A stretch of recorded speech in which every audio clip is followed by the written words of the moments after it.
Hey everybody, welcome back. If you're new, my name is Chris. Today's video is all about fragrances that won them over. Whether it was a member of my family, a friend, or a coworker. I have several friends, coworkers, and family members that tend to be or can be very picky when it comes to fragrances. And I have a nice little bunch here that have won them over. So I thought this would be a fun video idea and hopefully it'll be fun for you as well. Now I'm gonna start off with one that was really kind of a shock to me. This one is a newer release by the House of Sillage. This is called Wednesday. And again, their bottles are absolutely beautiful. So I actually wore this to work because I wanted to review it and I had to wear it to work because I was running out of days. And I wasn't sure if this was going to be work friendly because this is like a spicy rose patchouli fragrance. So I went ahead and wore it anyway. And the day I wore this, I was working with a nurse who I've worked with as long as I've had my job. And she, as far as I can remember, has never, and I work with several nurses, this one particular nurse in general has never complimented me or commented on any perfume that I ever wore. And I never really gave it a second thought until I wore Wednesday. And on this day, the nurse, her name was Karen, said, "Oh my gosh, you smell really good. Well, you always smell good, but you really smell good today. What is that?" And it was Wednesday. And I kept getting compliments throughout the day because this wears really, really pretty. So it is a spicy rose patchouli fragrance, but to me, really the rose is what shines. And even though the bottle is very, very gothic, the rose here is very fresh. This is a fresh, I would call it like a pink rose, a pink, maybe a rose with a little bit of leafiness. It's very fresh, it's very green, it's very light, and I would say it has a dewiness to it. I don't know how, but this just smells like a nice, fresh, spicy, peppery, dewy rose that is offset with patchouli. So patchouli is the other big player here, and I would call the patchouli is just woody and green. It's not overly earthy. I mean, it has a little bit of that warmth and earthiness to it. It does not smell like damp soil. It doesn't smell chocolatey. It's just fresh. I would call it fresh, woody, maybe a little bit earthy, definitely spicy. So one that won over a coworker that I've had forever who's never complimented me on anything. Love this perfume, and I will say I did get compliments from other people. This has great longevity, lasted all day. So the next perfume that won several people over, and I'm thinking of coworkers, I don't know why, I just felt like this is a fragrance that's been around forever. I just felt like, sometimes I just want to shop my stash. I'm always having to try new and test new fragrances because that's what you do. When you have a YouTube channel, it's just part of it. But sometimes I just want to shop my stash. I just want to wear something that I love that I have neglected. And I happened to pick up Mon Guerlain. I was dressed really nice that day. I just wanted to smell pretty and classy and elegant, but something that was still work appropriate. And so I actually took my fragrance and tossed it in my bag and brought it to work, and I had it sitting out. And another one of my coworkers came in, she said, "Oh my gosh, you smell so good. What is it?" And I go, "Jennifer, I brought it. It's right over there on the desk. You can spray yourself." And she literally went to town. And our hallways were quite odoriferous in a good way for the next several hours. But it was Mon Guerlain. Now the one I have is the EDP Intense. This is a vanilla lavender patchouli fragrance. I like this one the best because the original was a little too lavender forward. This one is a little bit denser. The lavender is toned down. The vanilla is amped up. It has a beautiful amberiness to it. And this one has much better longevity than the original Mon Guerlain. So even though this has been around for several years, I still find it incredibly elegant, signature scent worthy, beautiful perfume that makes me feel elegant and really put together. Okay, the next one that I'm wearing is a perfume that I wear to work. I've worn to work, and I get lots of compliments from some of my pickiest friends and coworkers, and they say, "Wow, you smell really good. You smell really fresh.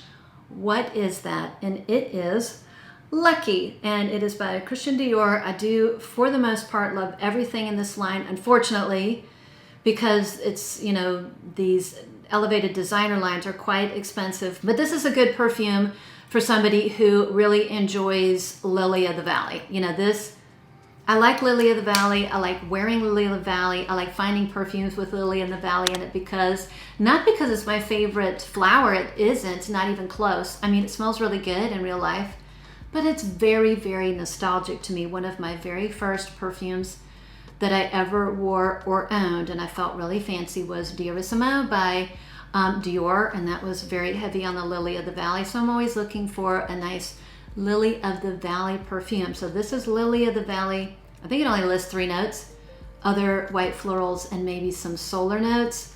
But this is a very fresh, musky, light, very clean floral perfume. It's clean and it's green, but it's not screechy and it's not soapy. It just kind of walks that line.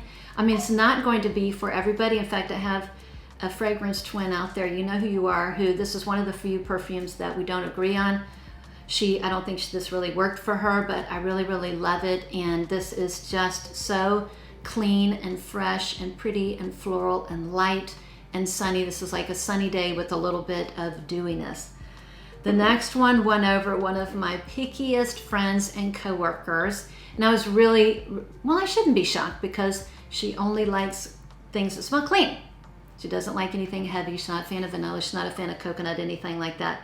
And it is called Liberty Island. This is a very good, kind of a fresh and clean fragrance with a little bit of sweetness. So this to me smells like, so it is very, very tart in the beginning. This smells like you had a lemon musk popsicle and you sprinkled it with marshmallow dust. So you definitely get, it's almost like puckering, like lip puckering tartness from like the lemon and the citruses. And there's, I think, other fruits in here. Maybe there's blackcurrant, but it's really kind of a tart citrus perfume. Lots of musk. And there is marshmallow in here, but it's not that typical marshmallowy sweetness that, you know, is in Love Don't Be Shy, where it's very, very sweet. It's very, very thick. This still is a light and airy, citrusy, musky, bright, clean and fresh perfume that has won over one of my toughest critics and is a great perfume to wear in the hot months because it's very, very clean and fresh. It does have a little bit of florals, but it's not like floral in your face. Okay, one I talk about all the time, another one I don't talk about all the time. This one is called, this is Black Jade by Le Bon. This is a beautiful, spicy amber floral. This has one of the prettiest ambers in a perfume. And it's paired with some really dark, elegant florals. I want to say there's jasmine in here, definitely rose. The rose is dark. This has a little bit of a spiciness, a little bit of cardamom, but really this is all about that beautiful amber dried on. It is a gorgeous amber floral that when I wear this, I feel like Parisian elegance. And I've had a couple people that I work with that never comment on my perfumes. One in particular, Heather, shout out to Heather. She just is just really picky, not a fan of most perfumes. She said, okay, I want to know what you're wearing because you finally smell good. In other words, she finally liked a perfume that I was wearing, and it was Black Jade. Rumor has it that this was Marie Antoinette's signature scent. They found some sort of perfumed oil in her residence, and somebody kind of developed this fragrance with that perfume oil in mind. So definitely has stood the test of time, and that was in fact her perfume. Another one, let me tell you, oh my gosh, this one is literally like man killer, man voodoo. I mean, it's me voodoo. This smells so flippin' good, particularly in the dry down. This is Atomic Rose. This is like Delina's kind of vampy, sexier, older sister who has a little bit of a naughtiness to her. This is a beautiful rose in that same vein, but it has a little bit of a pepperiness to it. That's kind of the main difference. You know, they're both these vanillic roses at their core. This one has that pop of pepper, whereas Denona has more fresh notes, that rhubarb. This one goes a little bit sexy, vampy. It has the most beautiful ambery, rose vanillic dry down. This even drives me crazy in the dry down. And there's something about this perfume with the males that I work with who have never asked me what I've been wearing. One in particular I've been working with ever since I had my job, has never asked me about my perfume, said, can you tell me what you're wearing today? I'd love to give it to my wife. Her birthday is coming up. He ended up buying this. I had to help him because you can't go to Macy's and go pick it up. I had to help him get the bottle. And I saw his wife a couple months later at a work get together, and she gave me a big hug and said, thank you so much. I love my perfume. It is beautiful. Okay, the next two I have are kind of on the floral end of things. The first one is just a perfume that I find just really, really pretty. It's not groundbreaking, and it's probably just a hair expensive for what it is, but I absolutely love it. And it was the perfume I bought for myself for my birthday last year, so in 2023. And it is Creed Windflowers. Now it's available at the discounters. You can get it like half off of what it originally was when the first came out, and it was like $400. Absolutely. I just think that's super overpriced for what this is, even though I adore this perfume, which is a peachy floral fragrance. It's a light peachy floral fragrance which I think has patchouli in it, but it's just so pretty. This is an easy grab and go, easy wear when I'm more dressed up. Now, when I first wore this, I was testing it. I had done a sample swap with a friend, and I brought this down to Houston when I was visiting my mother, and she's super picky. She does not like floral perfumes. She's really picky as to what she likes. She likes certain ambers and some woody perfumes, but like florals are a no-go, gourmands are a no-go for the most part. I wore this, and she turned, we were watching a movie, she turned and looked at me and said, Chrissy, you smell really good. What is that? It was this one right here. I was a little bit shocked. It's a pretty perfume, and she's probably smelling some of that patchouli, which is not listed, but I definitely get she does like patchouli.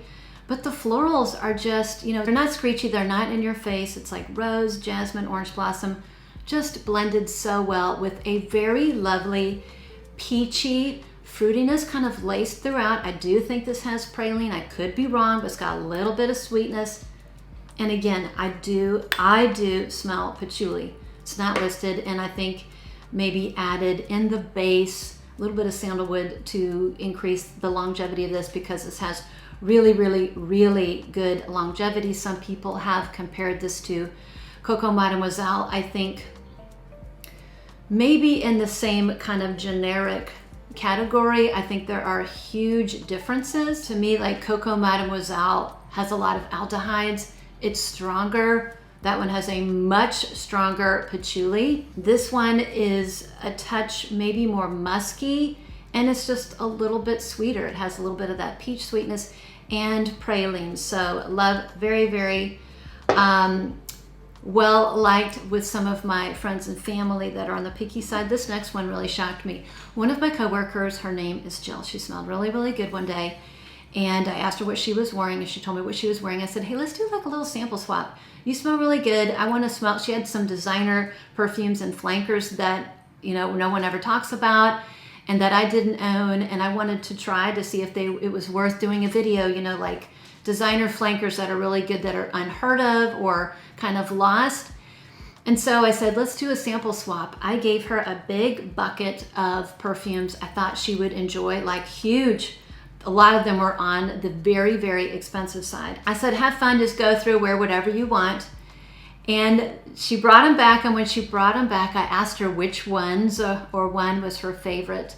And the one she says was her very favorite, that she loved more than any of the other perfumes in there. Mind you, some of them were expensive niche perfumes.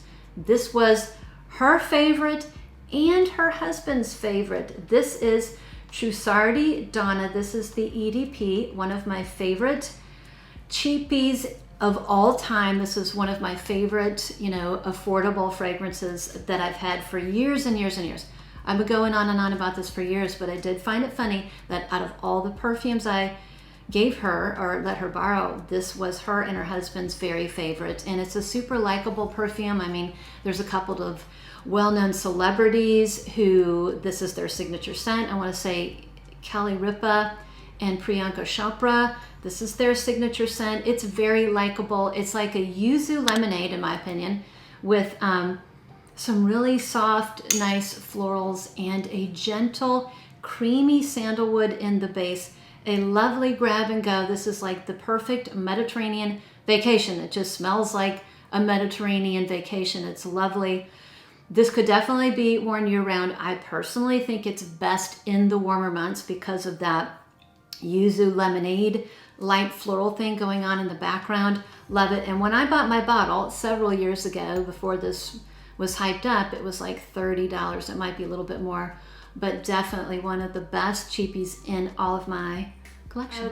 Okay, speaking of picky Lori, we went perfume shopping one time. I visited her twice this year, and one of the first counters that you enter or you hit when you walk into Neiman Marcus down in Houston at the Galleria is the Tom Ford counter, and we went over there and we all sprayed, and my mother sprayed. This one right here is called Ebene Fume, and it's still in like the plastic because I bought this for her. This is going to be a present for her up and coming because she absolutely, when she sprayed that perfume, she fell in love. Now, I sprayed Mère Mystère, my daughter sprayed Vanilla Sex, and my mother sprayed this when we walked around. Now, as a side note, I thought my daughter smelled really, really good in the beginning, but then that has a terrible dry down. I've even sampled it on myself.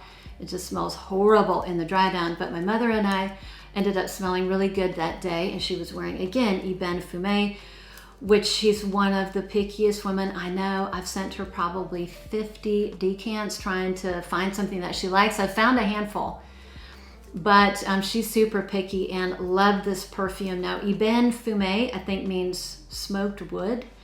And this is a very woody perfume, and that makes sense because she likes woody fragrances. So this has lots of woods, you know, ebony wood, which is the dark wood, but this has Palo Santo as I think one of the main notes. And Palo Santo wood is a very fresh wood. It's a light wood, it's a blonde wood, and it can have some fresh facets to it. It is one of the more fresher smelling woods that's offset by like an ebony wood that's in here, which is kind of warm and dark. So this has, this is an incensey woody perfume. It's incensey, but it's not too liturgical or churchy or smoky. So it does have that nice incense to it, but it's not too smoky and churchy. So gorgeous, has a lovely ambery sweetness in the dry down. So it's a beautiful ambery woody perfume with a little bit of like a little bit of that incensey vibe going on. Beautiful. The next one is one of my very favorite perfumes. I mean, this is like, a 10 for life here. And interestingly enough, when I wear this, it is so complimented. And I think what people compliment me on is the vanilla that's in this perfume. This is Ivory Route, which is it's a very spicy, woody perfume. No vanilla is listed, but it has a definite vanilla in the dry down. I call it a sneaky vanilla. And one of our coworkers, her name is Cheyenne, she literally never likes anything I wear because she says I smell like a grandma, grandpa. She is like gourmand only. She's younger. She likes the Ariana Grande fragrances, just putting it out there. Those are the ones she loves, and she likes Kayali Vanilla 28. She also likes some of the body sprays by Sol Charosa, so that's her vibe. So I just about fell over when we were working together. She stopped, she said, "Oh my gosh, you smell good. I finally love what you're wearing." Shockingly, I mean, you could have blown me over, with a feather. It was Ivory Route. And I said, "Cheyenne, why do you like this?" She goes, "It smells really good. I love the vanilla that's in there. It's sweet." So by the time it had dried down, it's got a lot of spices in the beginning. It's got this little greenness that has a little bit of a mentholy vibe, maybe a little bit of basil, but once you get down to the base, it's really a beautiful woody sandalwood. I mean, it's a vanillic sandalwood, and it's really very vanillic in the dry down. It is beautiful and won my sweet Cheyenne over, but this is a compliment getter, gorgeous. And I'm going to end with a fragrance that really kind of shocked me. I wore this to work a couple times, and this was one of the most complimented fragrances ever. I mean, I had people who in general don't like everything I wear. Some of my friend coworkers, you know, are very likable. They like most things. This was universally loved. It is a beautiful, very interesting perfume. It's very unique, and this is called Lamar by Kajal. I have Lamar and Dahab, and I never wear Dahab, but probably should declutter it. That one is a musky, kind of a passion fruit fragrance. I don't think I've ever worn it more than once. This is the one I tend to go for. This is just me. This is one of the prettiest pineapple fragrances. This is not like tropical pineapple in a drink, you know, very beachy. This is dark. This is this beautiful, dark, sweet, syrupy pineapple. I liken it to having a ripe pineapple that you grill. So it's got this dark sweetness, almost like dripping with these dark overripe pineapple. It's got a little bit of red berries in here, but it's really a pineapple fragrance with some florals. So there's jasmine and rose. Sometimes when I wear it, I get more rose. Sometimes when I wear it, I get more jasmine. It's a very pretty, likable floral, has a very pretty, likable floral background, and beautiful, like woody, ambery base with just a splash of musk. This is not that typical fruity musk perfume. No, no, no. This is a dark, syrupy, sweet fragrance with florals and a little bit of woods and almost no musk. Really not, or at least not that strong. Absolutely beautiful. This one is beast mode, lasts all day, and comes in a beautiful bottle. So that's it. So some of my fragrances that have won over some of my pickiest friends, coworkers, and family members. I'd love to hear about some of your perfumes. If you have any fragrances that have won over some of your harshest critics, we'd all love to hear about it down in the comments below. Hey, thanks again for sticking around. Thanks for supporting me. Thanks to all of you who always come by, give me a thumbs up, and are subscribed to my channel. I really, really appreciate it. It makes doing this YouTube video thing so much more fun. And with that, I hope to see you on the next one.